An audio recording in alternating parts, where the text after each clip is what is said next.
I don't remember exactly where I stopped. They allocate fish in 9 days. Right. How's that work? Well, they try to hold the percentage. They try to hold the percentage of fish caught to they let one side go, and then they let the other side go until they catch up on their percentage, and they let the co-op go again, and until they're ahead, and then they let the independents go, and they go ahead, and it's a take turns type of deal. The problem with it is that like I said, you only get one day here and one day there, and if you have any breakdowns or you have a mistake and get web in the wheel, that can knock you out from a big part of your fishing season. Whereas before, you may have lost half a day or whatever, but this thing here could wipe you out on a whole, Sure, because half a day is your season. Yeah, it's a big chunk of your season. Yeah. Why do they have to have it even for the independent and the co-op? Why do they have to have an allocation? Yeah. Is it an environmental thing, or no? They'll tell you it's because it's to get quality. And I don't believe that's true. I believe the reason they want an allocation is so they can cut costs. Most fishermen, I believe, are basically kind of greedy, and that's the whole idea: is you go out there and try to catch as many fish as you can and make a living. Well, if they can cut their costs way down and never have to show up here, they can work another job somewhere else. It works great for people that have a second job in the lower 48 or somewhere else, because they just get a paycheck, never have to show up. I'm trying to understand this from being outside. Maybe I'm just retarded, but it seems to me that the reason that this co-op was formed in the first place was so that the people that were in the co-op could use their stuff more efficiently and get more fish for less work for everyone that's in the co-op. That's fair to say, theoretically, right? That's theoretically it was to make more money. Yes. Okay. Because they were gonna use less boats, less people, and to try to catch the same amount of fish. Right. Yeah. But the problem is they didn't quite hit their goal. Yeah. Now, theoretically, also, then, if the independents were fishing alongside the co-op at the same time, like it used to be, from what I understand, then this highly efficient machine that is the co-op would actually work better than the independents. So, like in a free market, theoretically, in a free market, the co-op would do much better than the independents. So why allocate the fish at all? Well, the reason they have to have allocation is they're not efficient. If they were efficient and were good at what they did, they wouldn't need an allocation. They're not efficient, and there's a lot of waste inside that co-op. And I see more of it now that I'm in it, or my dad's in it, and I'm the one that's got the permit, so I have to go to all these meetings, or go to the meetings. It's not an efficient machine. It's it's not run like an efficient business. I mean, I went to a business meeting and they started an hour late. Now that's not a way a business is run. When you have a business meeting, you start on time. People are supposed to show up. Well, this thing's not run like a business. You're voting on things that have already been done. That's not right. Only 22% of the ballots that were sent out got returned for voting, and they got lost. You tell me that's right? Want to take half a vote now and half a vote later? I don't think that's right. So there's lots of things that aren't right about it. So,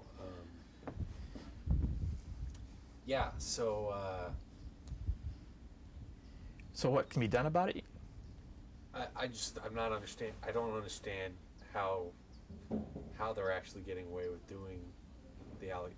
It's not that I think that the co-op is bad or anything, but I can't believe that anyone would allow this allocation of, it's like a free. The United States is a free market. That's the whole point of. Can you think of any other business that? I'm sorry, I don't mean to cut you off. Go ahead. Well, you're right. There is no other business that operates like this except for There's a few government things that might, but they are not a business, they're government. Government. And so, The G word. and that's why it's mostly that they're wanting to find a way to save the fishing industry. The problem is most people inside the co-op will tell you this will only work in Chignik Lagoon. Well, that doesn't seem like that's going to save the whole fishing industry if it's only going to work here. And I believe there's other ways that it can make it work. They claim this live fish is, the answer. Well, the problem is they're only producing about less than 50% live out there with all this extra cost. And I'm getting geared up for doing live myself next year. And what is that? The fish will be delivered live to the cannery, and eventually I would like to deliver them live to the consumer, personally. But that's just me. I think live fish, if it's the way to go, then let's all do it, not just have one or two doing it. And I was talking to them before. The question is why isn't all the fish live? If this is the new setup, why can't you guys do all live? And basically, they're not efficient out there. It's very inefficiently run, I believe. I'm not out to kill anybody, and I want the truth. Right. I don't want a one-sided story. I want both sides to be aired equally, and that's how I try to present all the facts that I get. They're facts that I collect around, and I try to air them as correctly as I get them. And that's why when I write things, I try to write things as correctly as possible. But not everybody tries to do that, and so that upsets me that some stuff gets published that's way off, and it's not true or correct. And it and Such as? one of the lead guys on their side publishes a lot of articles, and he doesn't hold his facts to true. He tends to be very liberal, I would say, with his facts. There's inaccuracies in his work, and that's why they have him hired on, is because he has the ear of the press and he has the power. That's why he holds the job he holds. So, and from what I've heard from what they're doing up by the weir, it sounds like they're blocking off the stream. Have you heard Basically a anything about fish trap, yes. that? Yeah, like the entire, but it's like the entire stream, isn't it? Well, there's an opening you can get through with a skiff. There is an opening, but you got to realize that they're not held to the same rules that we are, even though they hold the same permits, and that's what frustrates a lot of us. They're allowed. We asked for the same long seines like they've got. They wouldn't give them to us. We asked the Board of Fish for leads. They wouldn't give us those. We were wanting this to be treated equally. That's what I was asking for when I went up there, equal treatment. And we're not getting it. We're not getting the same kind of, it should be fair to both sides. If one side has an advantage to the other sides, we all own the same permits. Right. They're not nothing different. Just theirs are in a co-op and ours aren't. They can anchor both ends of their seine. Why do you think And that's they're illegal getting- for us. Why do you think they're getting special treatment? I believe because the government wants it to work. There's a mandate from somebody saying they want to see this work, and just let it go, let things slide. And I truly believe that. Because otherwise, when you call up and say, both ends of our seine are anchored to Fish and Game and the Department of Things, they would come down and write them a ticket. But they don't. They just say, oh, okay. Well, It doesn't matter to them. It doesn't matter how they catch their fish, as long as they catch them. wouldn't that end the fishing industry if they were doing that everywhere, and fish weren't able to get up into the creeks to spawn?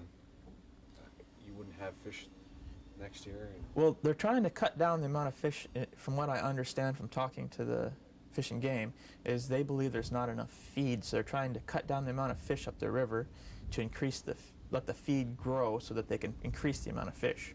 Now, there's problems with that I see, because the feed off the fish carcasses. So, it's not exactly a totally viable thing, but yet they do it. It's their.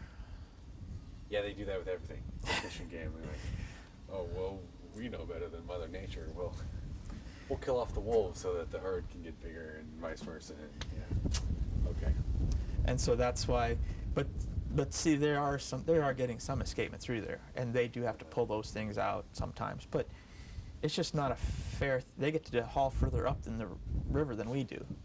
I mean, I believe this country was supposed to be, we're all supposed to be created equal, and I believe all people are equal, and that's my belief, and so that's why I'm so much against this.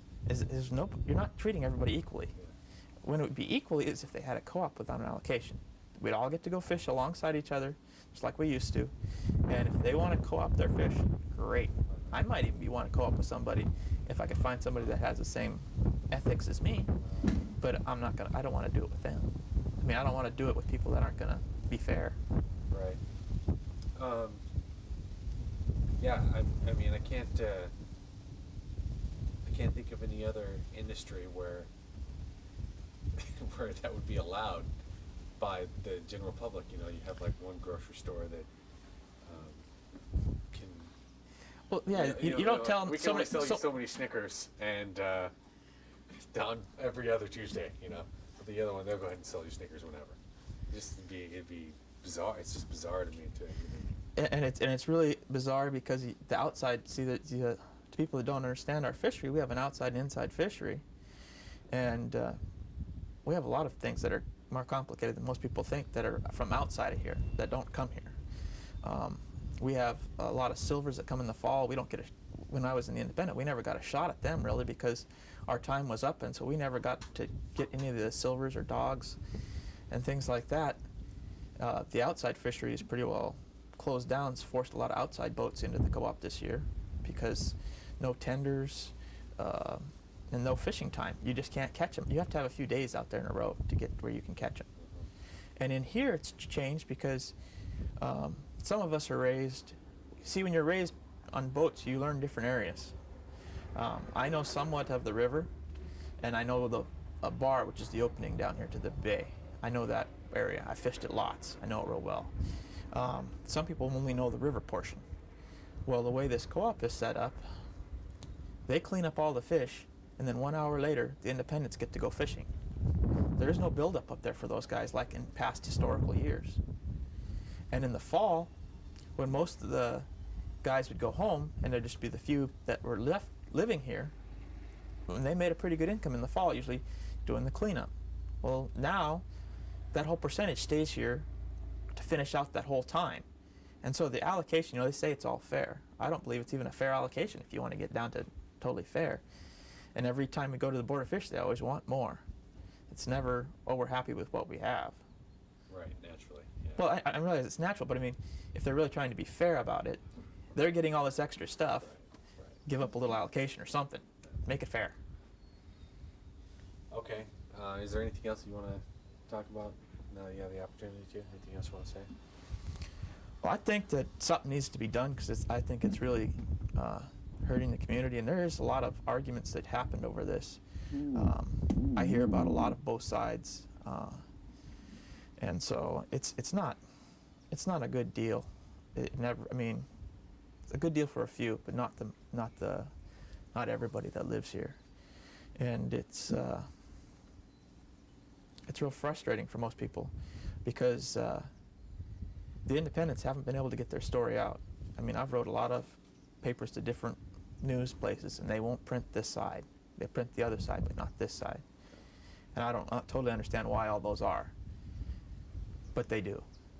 And I mean, I don't use profanity or nothing, and so I tried to write them as truthful as possible. Yeah, well, there you go. There's the problem right there. And cool. Thanks, Nana. All right. Bye.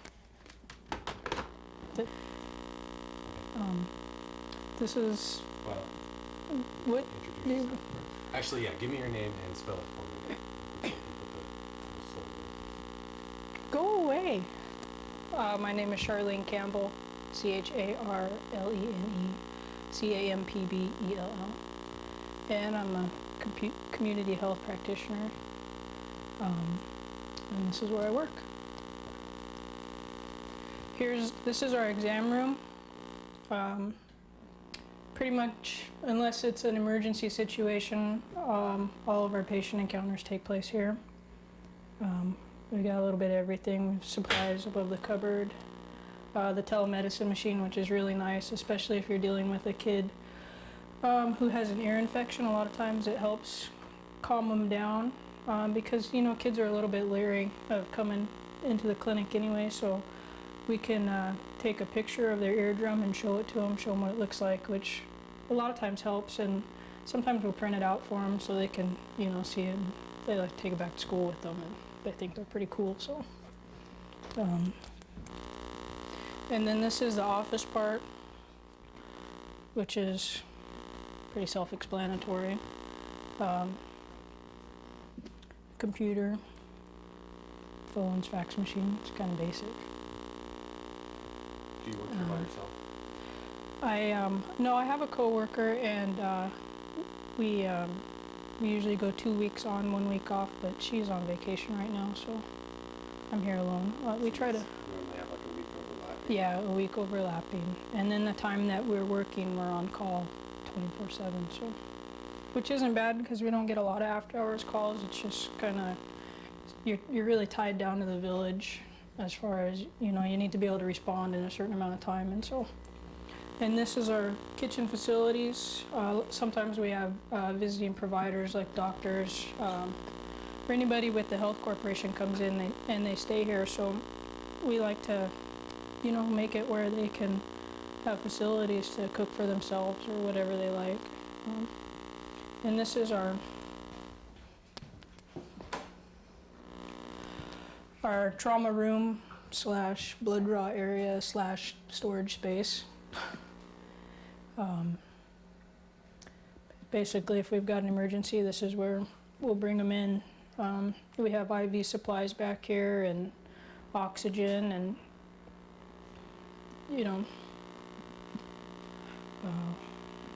kind of used for a variety of things. We've got a bathroom back here with a shower, like I said, for visiting people. All of our emergency stuff is there, and it's basically everything we need, you know.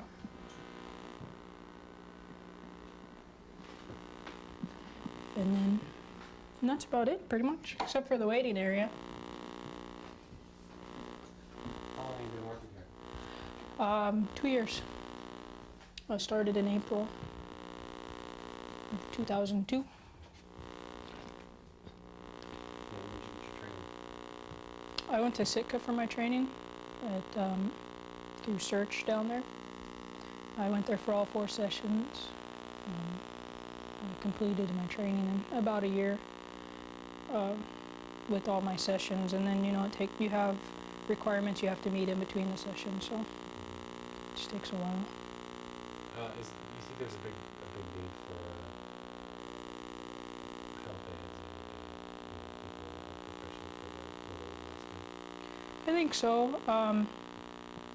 One of the things that I learned in training, because they send you, and you're not necessarily there with people from your own region, and so I got to hear a lot of what it was like in other villages, and it's really, we're pretty fortunate here because we're pretty small, and for the most part it's pretty quiet. But in some of those places, you know, they're so busy, and they're busy so constantly that I think it's really easy for them to get burnt out, and it seems like there's a high turnover. So if they could find people that, you know, are really interested in doing it and dedicated, I think there's a huge need for it. Even in this area, I think they have a hard time finding out people that want to do it, just because you're on call a lot, and you have to deal with a lot of things that most people don't want to deal with, and then there's, you know, one of the hardest things I think is that you can't really talk to anybody about some of the things that you see and do unless it's somebody within the corporation. So, and that time, you know, sometimes it's kind of difficult. How much training does it take to There's 4 sessions. 3 of them are a month long, and then 1 of them is 3 weeks long. And you spend all that time away from home. You kind of do half your day is in the clinic and half your day is in the classroom. And I also have my ENT certification, which was 3 weeks long for me. So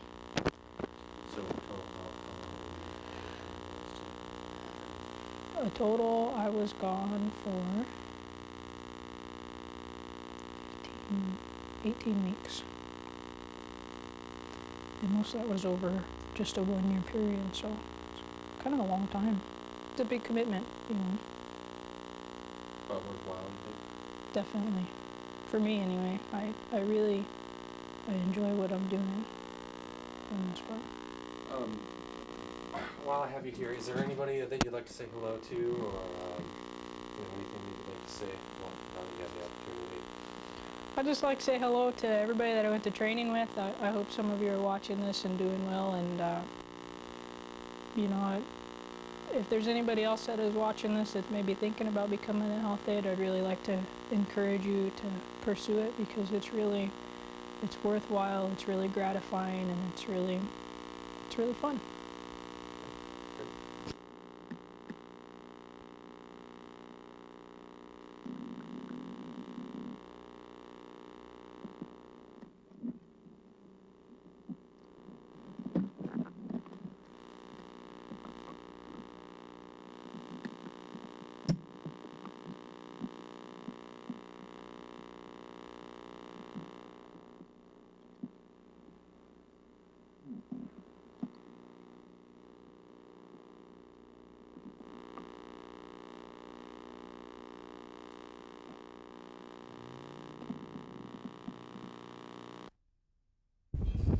So, first of all, could you tell me your name and spell it for me? My name's Peter Bumpus, and it's Peterbumpus. Okay. And you have a title you want to go after that? I'm one of the owners of Chignik Anglers. Okay. And your name and spell it for me? Aaron Anderson, AARON, Okay. I'm one of the owners of Chignik Anglers. Okay. So when we're talking, just look at me. Don't worry about the camera. Okay. Okay. So, tell me about Chignik Anglers. Like, when did it get started? Well, we started a couple of years ago, or this is our second year. We just wanted to start something different. Got tired of the salmon fisheries, and there wasn't that much money into it, and we thought we would do something different and make a go of it. And so far we've been doing pretty good. We did a lot of licensing, and we incorporated advertising, and it's starting to pay off. It's slow first going off, but now it's starting to pay off. So. How long have you guys lived in Chignik? I've been living here my whole life, 30 years. Yeah, same with me too. On and off. Lived in Washington in the winter times for a while, but always came back here in the summer. Now I live here full time. And what about this area brings you back here? Like, why are you still here? Well, to me, it's the lifestyle. It's the subsistence, you know, the fishing and the hunting, and being out on the water. Commercial fishing too. I like doing it, and I think it beats a 9-to-5 job any day. So. That's pretty much the same reasons for me too. It's just a beautiful area around here, and I couldn't imagine living in a city after spending my whole life here. Okay. So what kind of things do you guys offer through Chignik Anglers? Well, pretty much all the fishing. You know, we have great bottom fishing for halibut, lingcod, black bass, or the rockfish. We have codfish. As far as the rivers go, we have all 5 species of salmon, and we have trout up there. And we get great, spectacular views of the coastline on some of our trips that we take. It's an all-around good package, what we offer. We do from sightseeing to sport fishing to moose transport, hunting. So we do everything. So there's a lot of commercial fishing around here. I mean, that's basically how everybody else survives around here. Are you worried that that the commercial fishing is going to kind of fish out the fish in the area, so that there won't be any for sport fishing, or is that a concern? I don't think it's a real concern. It's always something we got to keep an eye on. But right now, we're not concerned about it. Okay, because like I've seen upriver, there's like a net that goes across the river. There's only like 100 feet that the fish can get through. Are you not worried about that, like not allowing the fish to actually get up into the stream? Well, it hasn't. It's actually been more regulated. They actually have a more secure count. They don't have any over escapement issues anymore. Where they get a flood of fish all at once. It's more securely regulated, harvested wise. It's the fish and game aren't complaining at all. What I've heard is they are more happy with the system right now. I'm not worried about it. As long as they get their numbers that they need up there, that's, as long as they're happy, I'm happy. It hasn't been a problem yet that I've seen. Is there a lot of sport fishing in the area? There's starting to be.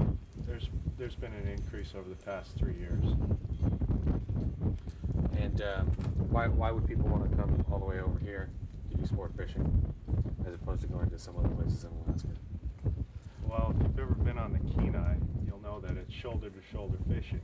Here, we could take you places that you won't see another person. You'll be the only one for 50 miles, the only one sport fishing. Anything else you want to add to that? No, it's true. It's a great place. It hasn't been commercialized like the rest of the areas, and there's just a small number of people here that actually do it, and everybody that does it does a really good job at it. They show everybody a really good time. So we're just one of them. Okay. Is there anything else that you guys want to say that I didn't ask you a question about? Now that we got the opportunity to. I was thinking we can talk about a little bit about the founding of Chignik Anglers. Sure. And that's always been a childhood dream. And it's started off as a side business and developed into a full-time, or what we're trying to do is develop it into a full-time business. And now, since the fishing has kind of changed, that's where we've gotten the opportunity to spend more time. That's why. And then also, we've got the real Alaska. We offer the remote, absolute real Alaska, because most of Alaska is so remote that a lot of the people that come to Alaska tend to see Anchorage or Kenai, or somewhere where it's more developed. Here, you get a taste of the real thing. So, I thought you guys could Get over here, Michelle. Yeah, no kidding. Go ahead, go for it. Go ahead, Eric. Because as kids, you guys grew up fishing, doing this, Yeah. and it started off as a hobby and something you love to do. So maybe to do that in the founding part. Well, we have grown up here our whole lives, and as kids we would sport fish and hunt and trap, and that's what we grew up knowing, and we just love it, and we love it so much that we want to share it with other people that have no idea what it's like out here. So it's something that we really enjoy doing. Yeah, no, it's exactly. It's we want pretty much share it with other people. We take this for granted because we live here, and I think we could have a really good thing happening with our business just by sharing it with other people. We're competitive with pricing with other people. It's a really good tour that we give.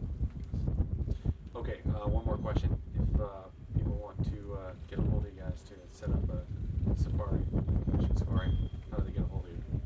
Well, we've got a website. It's www.chignikanglers.com, and we also got telephone. That's 907-840-2273. Okay. Let's have you say that one more time, just in case for some reason he's not picking up on the mic. To contact us, we have a website, and it's www.chignikanglers.com, And we also have a telephone number. It's 907-840-2273. And there's always somebody at the other end of the line. Okay.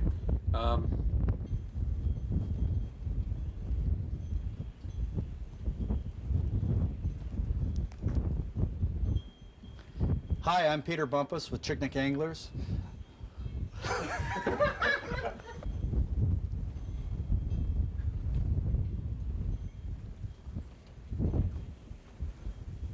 Hi, I'm Peter Bumpus with Chignik Anglers. Heartbeat of Alaska will be right back. I wonder if he could like put his arm around there or be closer to that now. All right, you ready? Yeah. Hi, I'm Peter Bumpus with Heartbeat of Alaska.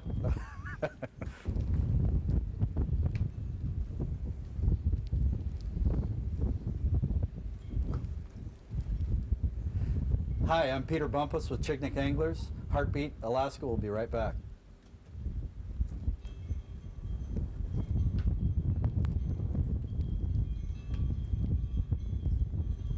Hi, I'm Peter Bumpus